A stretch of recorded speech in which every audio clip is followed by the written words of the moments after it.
Hello everyone, welcome back to my channel. Welcome to KS Edu Junction. So I hope you people are doing quite well, and I know it's been a very long time since I have uploaded any new video. So बहुत लंबे वक्त के बाद आज मैं आप लोगों के सामने एक नया वीडियो लेकर आई हूँ. कुछ इंटरेस्टिंग टॉपिक रहेगा. सो आज का टॉपिक है world organisations, the abbreviations and the headquarters.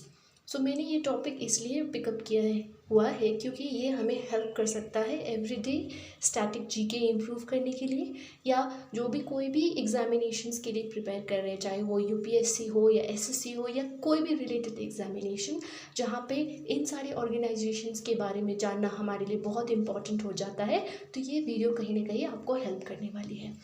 तो मैंने इस वीडियो में बहुत इम्पॉर्टेंट इंटरनेशनल ऑर्गेनाइजेशन के नाम पिकअप किए हुए हैं एंड उनके एब्रीविएशंस का मतलब होता है शॉर्टन्ड फॉर्म, एंड उनके हेडक्वार्टर्स देखेंगे. वीडियो स्टार्ट करने से पहले जो हमारे चैनल से ऑलरेडी जुड़े हुए हैं उनको पता है कि हम इस चैनल में बहुत सारे रिलेटेड टॉपिक्स ऑलरेडी कवर कर चुके हैं. अगर आपको देखना है कि क्या एग्जैक्टली है, आप मेरे प्लेलिस्ट में जाइए. बहुत सारे वीडियो टॉपिक्स बने हुए हैं, स्पेशली जो क्लास 12 एंड 11 के स्टूडेंट्स हैं, सीबीएसई रिलेटेड स्टूडेंट्स एंड जो ज्योग्राफी रिलेटेड वीडियो देखना चाहते हैं उनके लिए बहुत इनफ वीडियो भी है. बाकी मैं अभी कोशिश कर रही हूँ कि अभी हमारे नॉलेज को एक्सपैंड किया जाए एंड अदर सब्जेक्ट्स को भी टच किया जाए. तो आई नो वीडियो लाने में बहुत गैप हो गया है, लेकिन मैं कोशिश करूँगी कि इसी तरह हम वीडियो कभी ना कभी अपलोड कर दिया करें. एंड अगर आप लोगों को कोई भी अदर रिलेटेड टॉपिक्स में वीडियो चाहिए तो आप ज़रूर मुझे एटलीस्ट कमेंट सेक्शन में जाके बता दिया कीजिए, या अगर कोई भी सजेशंस हो, कोई भी इम्प्रूवमेंट हो जो आप मुझे कहना चाहते हो, ऑफ कोर्स आप लोग बता सकते हैं ताकि मैं उनमें इम्प्रूवमेंट ला सकूँ. एंड जो लोग नए हैं चैनल को सब्सक्राइब करना मत भूलिएगा. तो चलिए स्टार्ट करते हैं. सो सबसे पहले आप लोगों की स्क्रीन पे दिख रहा होगा कुछ टेबल, राइट. सो इस टेबल में आप देख रहे होंगे कुछ एब्रिविएशंस दिए गए हैं, वर्ल्ड ऑर्गेनाइजेशन है एंड इनके हेडक्वार्टर्स है. नाउ हम लोगों को ये पता होना चाहिए कि इंटरनेशनल ऑर्गेनाइजेशंस बहुत लेवल पे होते हैं, बहुत प्रकार के होते हैं. इससे पहले कि मैं और आगे बढ़ूँ, मैं ये बता देना चाहती हूँ कि मैं इस वीडियो को हिंदी में ही रखने वाली हूँ, या बाइलिंगुअल टाइम टू टाइम होगा. So those who do not feel comfortable, okay, I'll be trying to speak also in English and also in Hindi for the people who have difficulty in understanding. Howsoever, there should not be any difficulty because the material that is being displayed in your screen is already in your English language. सो मैं क्या कह रही थी कि जैसे कि international organisations होते हैं, वो कुछ यूनाइटेड रिलेशन से इंटरनेशनल ऑर्गेनाइजेशन रिलेटेड है, कुछ पॉलिटिकल ऑर्गेनाइजेशन है, कुछ स्पोर्ट्स रिलेटेड ऑर्गेनाइजेशन है, कुछ मिलिट्री है, कुछ स्पेस ऑर्गेनाइजेशन है. सो ये सारी ही ऑर्गेनाइजेशन इंटरनेशनल बेसिस पे है. सो हम क्या करेंगे कि हम इस वीडियो में 20 सच इंटरनेशनल ऑर्गेनाइजेशन देखेंगे, जो कि मिक्सचर होगा, कुछ यूनाइटेड नेशंस के, कुछ पॉलिटिकल होंगे, कुछ बैंकिंग से होंगे, कुछ स्पेस से होंगे एंड कुछ स्पोर्ट्स ऑर्गेनाइजेशंस भी होंगे. ठीक है. तो अगर आप लोगों को इसका पीडीएफ चाहिए तो पीडीएफ की तो ज़रूरत नहीं होगी, आप स्क्रीनशॉट ले सकते हैं एंड रख सकते हैं. बिसाइड स्क्रीनशॉट लेने की ज़रूरत भी नहीं है, ये आपको ऑलरेडी कोई भी सोर्स से मिल जाएगा. लेकिन अगर थोड़ा सा भी आप लोगों को हेल्प हो रहा हो तो ज़रूर मुझे बताइएगा. सो सबसे पहला इंटरनेशनल ऑर्गेनाइजेशन है, उसका एब्रिविएशन देख लेते हैं. वो है EU, बहुत ही फेमस है. इसका फुल फॉर्म क्या है? European union. एंड इसका हेडक्वार्टर्स कहाँ है? वो है ब्रुसेल्स, बेल्जियम में. ठीक है. Belgium is the name of a European country and exactly कहाँ लोकेटेड है? सिटी ऑफ ब्रुसेल्स में. ये यूरोपियन यूनियन 27 नेशंस का एक इंटरनेशनल ऑर्गेनाइजेशन है जो कि socio political and other related issues में डील करता है. ठीक है. अब हम देखेंगे दूसरा SAARC. ये भी बहुत ही फेमस है. SAARC आप लोगों ने सुना भी होगा, पता भी होगा, फिर भी एक बार देख लीजिए, देखने में क्या जाता है. फुल फॉर्म, इसका फुल फॉर्म क्या होगा? S से साउथ, A से एशियन, अगेन A से Association for Regional Cooperation. So है South Asian Association for Regional Cooperation. Now SAARC में कौन से कंट्रीज आते हैं? ये अगर आप लोगों को पता है तो कमेंट बॉक्स में ज़रूर लिखिएगा, क्योंकि हमारा आज का ऑब्जेक्टिव सिर्फ abbreviation, full form and headquarters पढ़ना है, ठीक है। तो कमेंट बॉक्स में ज़रूर बताइएगा, ये मेरे लिए एक पॉजिटिव फीडबैक रहेगा। अब इसका हेडक्वार्टर्स देख लेते हैं। सार्क का हेडक्वार्टर है काठमांडू, जो कि कैपिटल है नेपाल का। सो मैंने कोशिश की है कि कंट्रीज़ के नाम भी इंक्लूड किए जाए, ताकि आप लोग को पता चले कि वो एग्जैक्टली वो प्लेस कहाँ लोकेटेड है, ठीक है। सो काठमांडू है इन Nepal. Alright, so the headquarters of SAARC is in Kathmandu, Nepal, right? And you already can see the full form of SAARC, right? So it is South Asian Association for Regional Cooperation. Next we have WWF. Now you can relate this to, this is not related to something beyond your context. You may have heard about it. आप लोगों ने सुना होगा, ये wrestling से related नहीं है। अगर आपको याद करना है आप इसी तरह से याद भी कर सकते हैं। WWF का फुल फॉर्म होगा वर्ल्ड वाइल्ड लाइफ फंड, ठीक है। यहाँ पे थोड़ा सा छोटा दिया गया है, world wild life fund for nature and natural resources है, ठीक है। एंड अब world wild life fund, world wild life fund sorry, ये है ग्लैंड, स्विट्जरलैंड में, ठीक है। Gland is the name of a place in the country Switzerland, ठीक है। सो आप ऐसे याद कर सकते हैं इसको। स्विट्ज़रलैंड हमें पता है, स्विट्ज़रलैंड जब हमारे इमेजिनेशन में आता है, हम सोचते हैं कुछ नेचर से रिलेटेड होगा, तो ये भी तो अगर आपको हेडक्वार्टर्स आ जाए तो आप याद कर लीजिएगा WWF रिलेटेड टू नेचर, वो है स्विट्ज़रलैंड में, ठीक है। World wild life fund. Next we have ADB. ADB, the full form is Asian Development Bank. Now this is one of the international banking organization. Its headquarters are in Mandaluyong in Philippines. ठीक है, ठीक है, Mandaluyong in Philippines. Next we will move on to number 5th international organization, that is UNCTAD. अब एक United nation का देख लेते हैं। United Nations Conference on Trade and Development, इसका हेडक्वार्टर्स है जेनेवा, स्विट्जरलैंड में।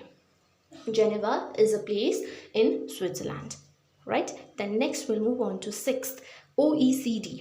OECD, what is the full form of OECD?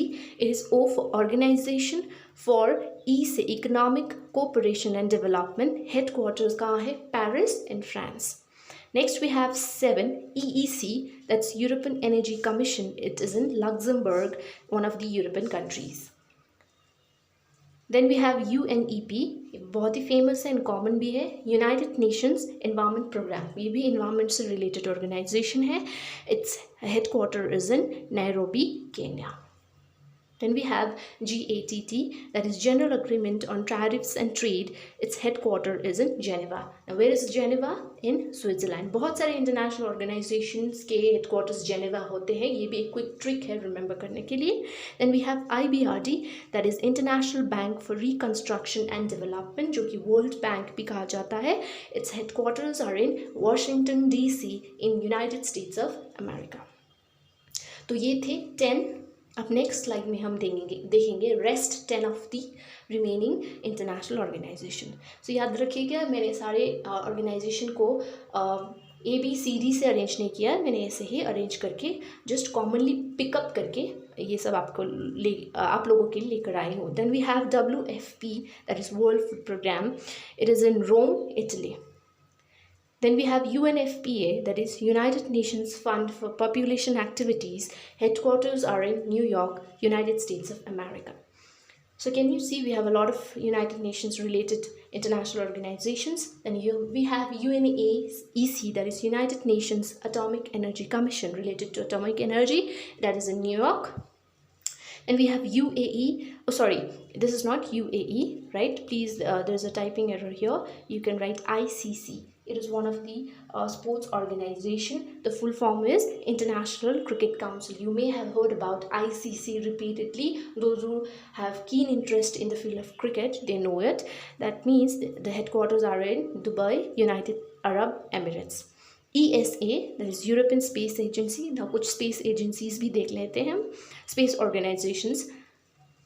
इनके headquarters है पेरिस, फ्रांस में। NASA, very famous, space organisation, NASA का फुल फॉर्म क्या होगा? National, A for aeronautics and S for space and A for administration. Headquarters is in Washington DC, United States of America. Then we have Interpol, again one of famous short forms or the abbreviation that we have come across a number of times, that is International Criminal Police Organization. ठीक है, ये एक police organisation है and इसका जो headquarter है वो है लियोन, फ्रांस में. Then we have ISRO. I have also picked one space organization from India. ISRO का फुल फॉर्म क्या होगा? इंडियन स्पेस आर से रिसर्च, ओ से ऑर्गेनाइजेशन, एंड हेडक्वार्टर्स कहाँ है? बैंगलोर, दैट इज बेंगलुरु अभी है, ठीक है, India. Then we have IOC.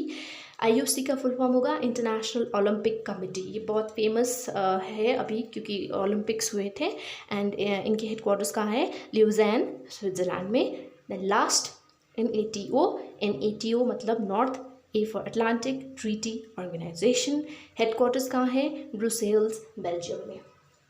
ठीक है, तो ये एक टाइप का मिक्सचर था सारे ही इम्पोर्टेंट ऑर्गेनाइजेशन जो कहीं ना कहीं किसी न किसी क्वेश्चन बैंक या क्वेश्चन पेपर में पूछे जाते हैं. इसीलिए मैंने most commonly asked international organisations के नेम को कंपाइल किया हुआ है.